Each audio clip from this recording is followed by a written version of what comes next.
Hi, I am Martin Stefani. I am Steve and Linda's son. Um, Today, I thought I would just make a quick video discussing Rebel Without a Cause, which is one of my all-time favorite movies. And I know that you guys watched recently for Mars Hill. So my dad asked me, since I couldn't be there, to make a quick video. So here it is. First off, congratulations. You watched Rebel Without a Cause, which is probably one of the most honest representations of adolescence that you'll see for a long time. Now, I say that, and you're probably thinking, Martin, first off, I'm not going to end up in a police station drunk. Second off, I'm not going to be playing chicken with cars. And third off, would I never be running from the police in my life? So you're questioning me and wondering, why is this an accurate representation of a adolescence or a coming of age story? I'm here to simply tell you that while there might be hyperbole and while there might be excessiveness in the movie and the situations, the honesty and the truth and the brutality of the death of innocence, the murdering of innocence, is some of the best art that I've seen in this cinema, specifically for Rebel Without a Cause. Now, a little bit of background for understanding why this topic was even chosen for Mars Hill is I am the one that put Rebel Without a Cause on the Mars Hill list, actually. I was part of the Mars Hill team for this last year's list. And so I had to explain to the Mars Hill committee why I thought Rebel Without a Cause was worthy of being on the Mars Hill list. And the intent was that it showed a human perspective of what happens when children have to grow up. And there's a lot of things in our lives that make us grow up fast. There's a lot of things that happen throughout our lives, trauma that we have to work through to be able to function at a healthy level. And what's interesting about Rebel Without a Cause is that from the very first moment in the movie, you know that James Dean's character is lost. You don't just magically end up basically drunk and passed out in the middle of the street playing with a monkey that claps its hands unless you're kind of in a bad place in your life. And so Rebel Without a Cause, what I want you to think about is not a story of a young man who's angry and bitter, and that the conclusion of the story is that you can't trust adults. The conclusion of the story is that you can't trust authority. What I want you to take away from the movie is that it's that, yes, you have to grow up sometimes, and yes, there is a cost to the actions that you take, but relish youthfulness and relish the fact that you can go to someone and ask for advice. One of my favorite scenes in the movie, it's two scenes, and I think they're so tied together because at the very beginning of the movie, James Dean is in the police station, right? And his family comes in, his dad's there, his mom's there, his like grandma's there, and they're all yelling and they're all talking. And James Dean just yells at everyone. He tells me, he's like, "You're tearing me apart." And the reality of that is that James Dean, his character, he doesn't know how he's supposed to feel. He doesn't know what he's supposed to do. And it's scary when you're growing up and you don't know what's expected of you and you don't know what you're supposed to do with school and with your life and college is coming up, or how you feel about someone, or all these other things that happen in your life. And you panic and you make bad choices. And when those choices face you and you have to look at them and you feel ashamed, and you turn to your family, but all they're doing is yelling and screaming, you feel like you're being torn apart. But that very image is contrasted so well later on in the movie when James Dean is trying to be there for other people. He doesn't want other people to feel like they're being torn apart. That's why he takes care of the young kid. You see that in the very beginning of the movie too, when he sees him in the police station and he offers him his jacket because he's afraid he's cold. He doesn't want anybody to ever feel like how he does. And the reason that that is so relatable is because as humans, oftentimes, especially youth, feel lost. And we don't want other people to feel lost. And so we might put on facades. We might try to hide our feelings. We might do X, Y, and Z. But in reality, when we see someone suffering, we also want to try to help them. And so the contrast that I was mentioning was just that idea that while you're being torn apart, you can still want to put other people back together. And I think that that idea of loss of innocence comes with the idea that we're broken. This movie is a coming of age story because it's trying to tell the viewer that it's unhealthy to have a view that children are supposed to be perfect, that children are supposed to be all put together. That very mentality is what drives James Dean to the edge, that tears him apart, that his family has this view that he's supposed to be perfect. And they're trying to act like even though he has issues, he's still perfect. And he's like, I'm not perfect. But there's also beauty in that.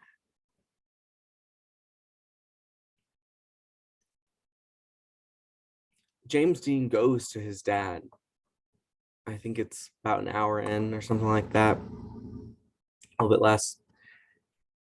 And you probably remember the scene because you watched it recently. But he goes to his father and he's asking his dad, what do I do? I don't know what I'm supposed to do. And his dad is caught off guard and his dad doesn't give him a very good response. And James Dean gets angry. And, you know, I think there's a little bit of like a physical altercation. And then he kind of like yells at his dad, and he's like, "You're supposed to be the one that tells me what to do. You're the one who's supposed to guide me. Why aren't you doing it?"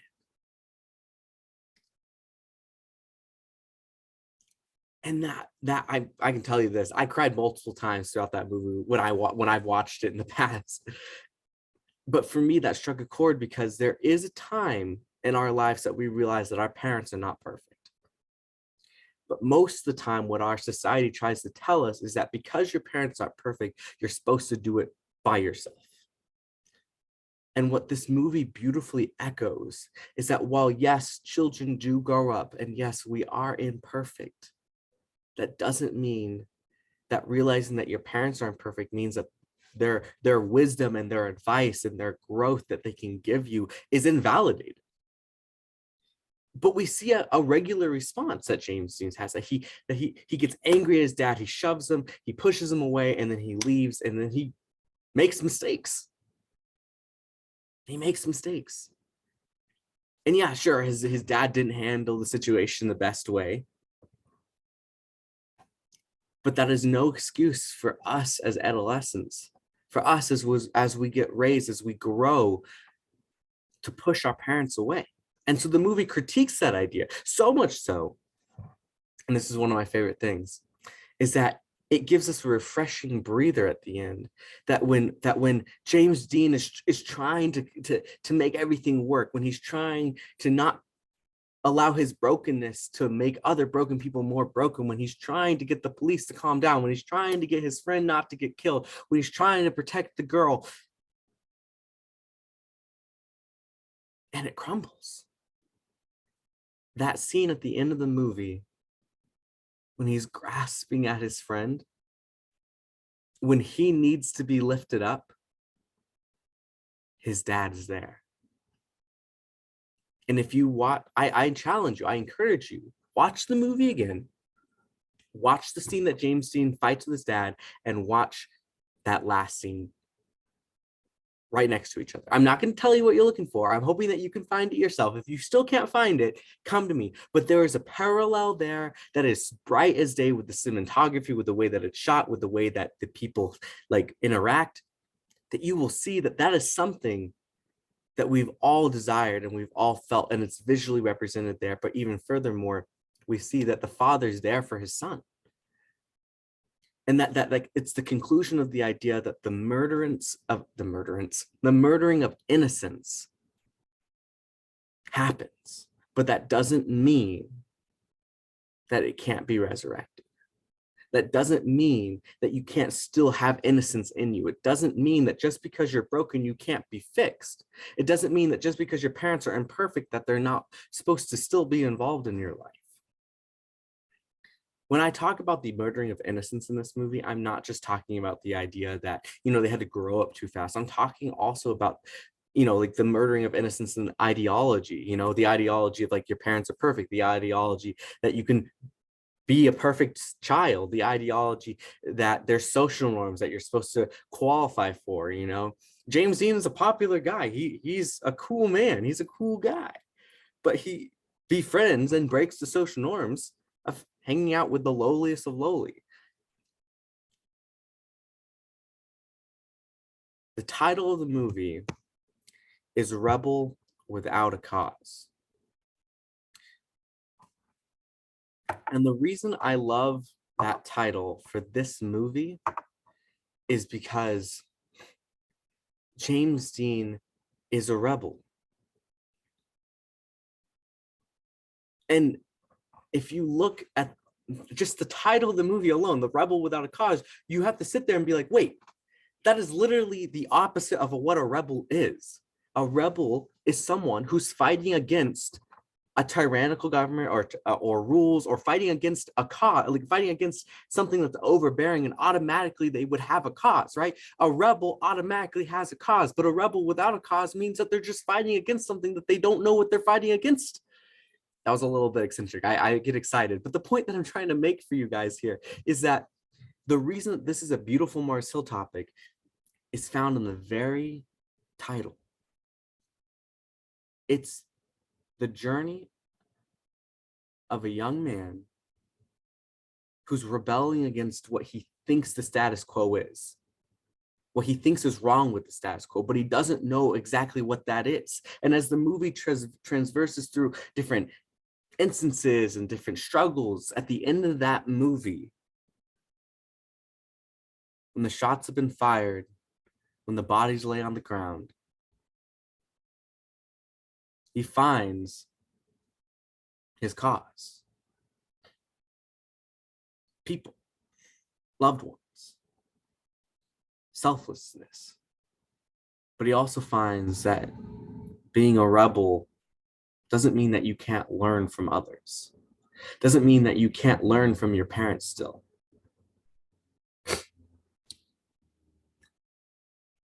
I've ranted long enough. So let me summarize everything I've been trying to tell you and how I would give a Mars Hill speech. And this is not, you should not just copy and paste what I'm about to say, but you should dive in for it for yourself. And I'm telling you this from perspective of, I gave a Mars Hill speech on Rebel Without Cause to myself to make sure that it was the correct topic. And I thought I did pretty well. But the point that I was trying to make is the introduction should be something relatable.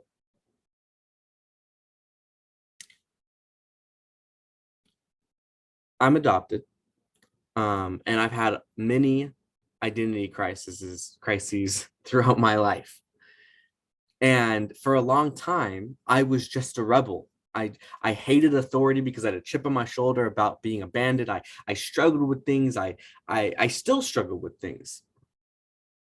And James Dean, when I watched that movie, I felt like it was talking to me, that it was touched my soul. And I think it touches a lot of people's souls. So that introduction that you're going to have for this Mars Hill needs to be a personal story. Dig deep. Find an instance in your life that you were like, you know what? Life went down the drain and I was lost. Find your moment where it was tearing you apart, and share it. This Mars Hill topic is, my intention was not so that you could give a great speech and win first place. My intention with this Mars Hill topic was that you would be brought to your knees before the Lord and be like, you know what? I am a rebel sometimes, and I don't know what my cause is, Lord. And I need you to help me be a rebel for you, to find the bad status quos in life that our society tries to feed us and rebel against them for you, to uphold your flag that the world is so hell-bent on destroying, to find your tearing me apart moment.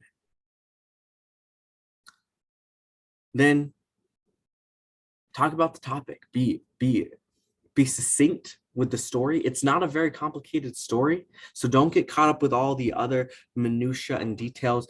It's very simple. It can be summarized in like 6 sentences or less. Should take you roughly 30 seconds to a minute to summarize this movie. I would try to get it around 30 seconds, but simply talking about the fact that it's about a boy, a young man. I try to avoid childlike references. I'd say it's about a young man who comes to a new town trying to reinvent himself, but he's stuck in his old habits. And so he falls into a wrong crowd, goes and he drag races, essentially, plays chicken, and somebody dies, and it torments him.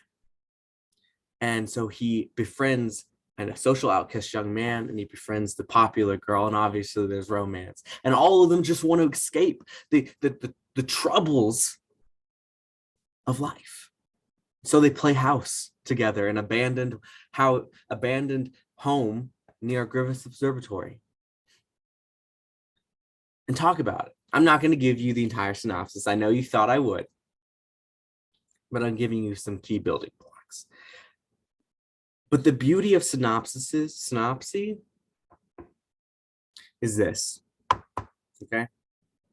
Every synopsis you give should reflect the theme that you're trying to portray, that common experience. Highlight it, find it, intertwine it with your intro. I want you to be able to reference your intro in every single point that you make. Now, it doesn't have to be open and blunt like in your synopsis, but you want to be able to tie in the synopsis to your personal experience. And then in that second point that you're going to have, we're going to talk about the common human experience. I want you to bridge his experience, James Dean's experience, that character's experience, with your experience, with a real world experience. Not that your experience isn't a real world experience, but like something going on. So it could be a statistic about suicide. It could be a statistic about depression. It could be an example of like something horrible that's happening and making people wake up in life. Like that murdering of innocence is what I'm talking about. That could be school shootings. That could be the high mortality rate, etc. All right. Find something that's personal to you. Then bridge that after you've shown why the judge themselves should be like, you're tearing me apart. This world is tearing me apart. This is where you need to key into, where do we find hope? Who is going to lift you off the ground? Who's going to pick you up when your best friend's been shot? When you have nothing left? When you're grasping at straws and the sand that you grab seems to just be slipping through your fingers, and all the time that you try to get back just seems to break away. People are imperfect. Imperfection begets imperfection, and the only way to be lifted up is through perfection, and that perfection is not found in you or anybody else, but it's found in Christ. So that third point, I want you to hit it home. I want you to be able to tie the experience of James Dean tied to your life, tied to humanity, the struggle of humans, to the very fact that we need a savior. We're all lost sheep, all right? We all wander off. We're all that monkey at the very beginning of the movie who's clapping his hands, spun up and wound up by society, by social norms, by expectations that you get from your parents, that you get from others, that you get from society, good or bad, and expectations that you put on yourself. But the beauty of that opening scene, one of my favorite opening scenes in the world, is that James Dean is laying there looking at that and saying, I don't want to just be another mechanical monkey. Neither does Christ.